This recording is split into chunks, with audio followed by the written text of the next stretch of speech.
Welcome to my home. If you're new here, my name's Danielle. Today I'm sharing 8 intentional things that I do to maintain a tidy home. First of all of us are so different in the way we live our lives, the way we move through our spaces from day to day. A tidy space is less about perfection and more about creating a space for your personal lifestyle. I love a beautifully aesthetically organized home, but I've come to terms with my reality and how me and my family exist in our home, which I think is really key to maintaining a certain state of tidiness. All right, the first thing I do, and probably one of my most important tips, is I have clutter baskets everywhere. I have little catch-all dishes and open bins and baskets all around my house. My goal is to be able to tidy as quickly as possible with as least resistance as possible. I have 3 kids, so at any moment, my house is scattered with toys and arts and crafts supplies, which is fine. That's how I want it to be. I want my kids to make messes and use their imagination and have fun, but I also want to live in a tidy space. So to find balance for me, I just create easy ways to clean up the messes throughout the day. That's why having open bins and baskets makes this really easy, not only for me, but for my children. They're way more likely to help me when it's, let's do a 2-minute tidy before we move on to another play. And by taking the resistance of having a more structured organization system, that helps me and my kids just quickly tidy throughout the day as fast as we can. Definitely assess your space and how your family moves throughout the day, and then add bins and baskets in those hot spots around your home. Next, I designate a day for admin work. Every day as paperwork and things are coming into my home, I'm filing those into a designated space in my home, and then once a week, I will go through all the paperwork, deal with any action items, whether it's paying bills or shredding things that need to be shredded, discarding things, and then recycling the rest. By creating a designated day where I deal with all the paper clutter that comes into my home, it really keeps paper clutter piles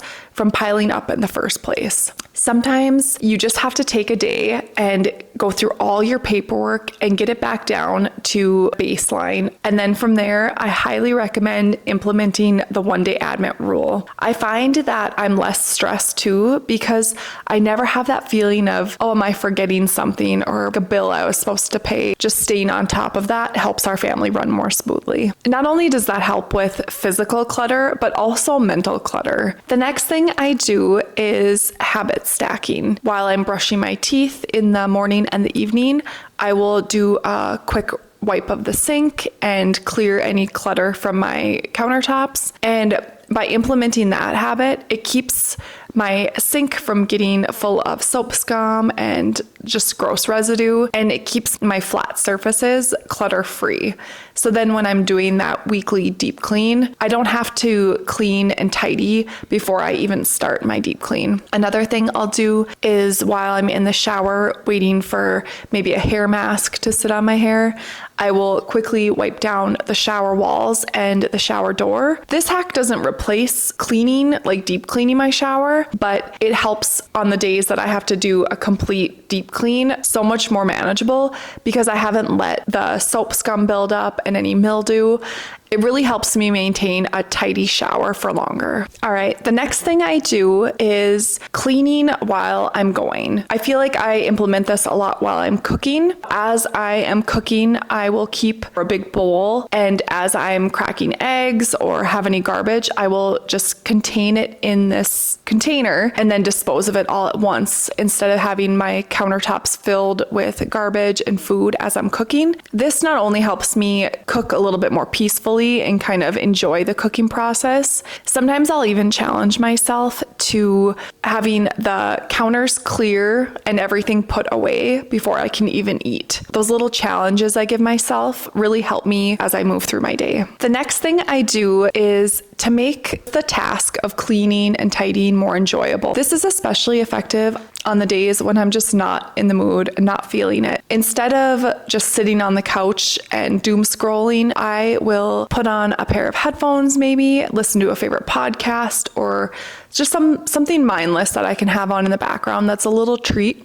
Makes those tasks easier. I'll try to challenge myself to doing 30 minutes, even 15 minutes of just a quick tidy and getting my house back to baseline. And then once my kids are asleep and the house is shut down, then I can sit down and enjoy something guilt-free because I've done everything. All right, next is I focus on doing one load of laundry every single day. Sometimes life happens, whether we're out of town or a few days get away from me, and that's just life. But on the days that I let my laundry get away from me, I'm quickly reminded how much I rely on doing a load of laundry a day. It's so much easier to do a little bit daily rather than letting it pile up and then having to spend my entire weekend playing catch up on laundry. If laundry is like a huge headache in your home, I highly recommend spending a weekend, get all of your laundry in your home caught up, and then start doing one load of laundry a day. When I get home from work, I can easily start a load, dry it, and put it away all in the same evening. And by doing one load of laundry a day, I never really have these huge loads to do in the first place, so it's way more manageable. I also have a really easy laundry system for my kids, especially my boys. I recently did a new closet makeover. I'll link that video below. We don't fold any of their clothes, and I only hang some shirts and their jeans. I don't pair their socks because they're all the same. I implement these really simple laundry systems for not only me, but also easy enough for my kids to put away their laundry and help with that chore as well. Another thing that I do that really helps me to maintain a tidy space is I keep things where I use them. For example, in our kids' bathroom on the back base of the toilet, I will keep the toilet bowl cleaner there. I usually clean like the toilet area once a week, but I have little boys and sometimes it's needed to kind of maintain that space a little more frequently. So by keeping that toilet bowl cleaner right there, anytime I see something that needs to be addressed immediately, I can just quickly reach for that cleaner and then deal with the mess versus having to go to the kitchen and dig through my other supplies and then bring it back and forth. The idea behind this is just kind of eliminating resistance between you and a task, especially the tasks that you dread doing in the first place. Try to think of a way that you can make that just a little bit easier. A little thing that I do around my home is for our garbage cans in the bathrooms, I just use grocery bags for the liners. And instead of just doing one bag, I will line it with maybe 5 or 6 bags at a time.